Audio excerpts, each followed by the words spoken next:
अक्सर लोग ऐसा बोलते हैं कि हम सही टाइम पर खाना खाते हैं, हम सही खाना खाते हैं, उसके बाद भी हमारा जो डाइजेशन है वो प्रॉपर नहीं हो पाता। तो आइए हम बात करते हैं कुछ ऐसी मिस्टेक्स के बारे में जो कि हम खाना खाने के बाद करते हैं, जिसको हम पोस्ट मील मिस्टेक्स बोलते हैं। तो hey all, this is doctor Swati Verma और आज हम बात करेंगे कुछ ऐसी गलतियों के बारे में या ऐसी आदतों के बारे में जो हम खाने के बाद करते हैं, जिसकी वजह से सीधा जो असर है वो हमारे डाइजेशन पे जाता है। सबसे पहले, अगर खाना खाने के तुरंत बाद आपको पानी पीने की आदत है तो इस आदत को बिल्कुल बदल डालिए, क्योंकि अगर हम खाना खाने के बाद पानी पीते हैं तो वो जो पानी रहता है वो उन एंजाइम को पतला कर देता है जो कि हमारे पेट में उस समय खाना को पचाने के लिए बन रहे होते हैं।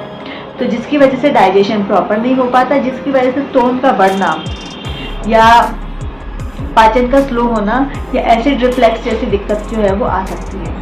अगर खाना खाने के बाद फ्रूट्स लेते हैं, वैसे तो फ्रूट्स बहुत हेल्दी होते हैं, लेकिन खाना खाने के 30 मिनट बाद हमको फ्रूट लेना चाहिए, क्योंकि अगर हम पहले फ्रूट्स लेते हैं तो क्योंकि उसमें नेचुरल शुगर होती है, वो जाकर हमारे पेट में फर्मेंट होती है, जिससे जो डाइजेशन का प्रोसेस है वो स्लो हो जाता है।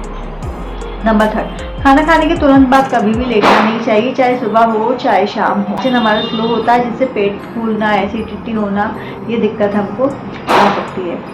कभी भी खाना खाने के बाद स्मोकिंग नहीं करना चाहिए, जैसे क्या होता है कि एसिड रिफ्लेक्स की दिक्कत हो सकती है, जिसमें पेट में अल्सर्स जो है वो हो सकता है। अगर हमको खाना खाने के बाद चाय या कॉफ़ी पीने की आदत है तो आप बिल्कुल वो बंद कर दीजिए, क्योंकि चाय और कॉफ़ी में जो है वो टैनिन और कैफीन होता है, जो कि आयरन के एब्जॉर्प्शन को रोकता है और साथ में हमारे डाइजेशन को स्लो करता है। खाना खाने के बाद कभी भी नहाना नहीं चाहिए। अगर हमको नहाना है तो कम से कम 30 मिनट्स बाद नहाना चाहिए, क्योंकि उससे हमारे शरीर का जो टेम्परेचर है वो बदल जाता है, जिसकी वजह से जो है वो डाइजेशन प्रॉपर तरीके से हो नहीं पाता। अगर आप खाना खा रहे हैं तो आप सही टाइम पर खाना खाइए और कम से कम आधा घंटे बाद पानी पीजिए। खाना खाने के बाद किसी भी प्रकार का व्यायाम नहीं करना चाहिए, उसके लिए हमको कम से कम आधा घंटा रुकना चाहिए।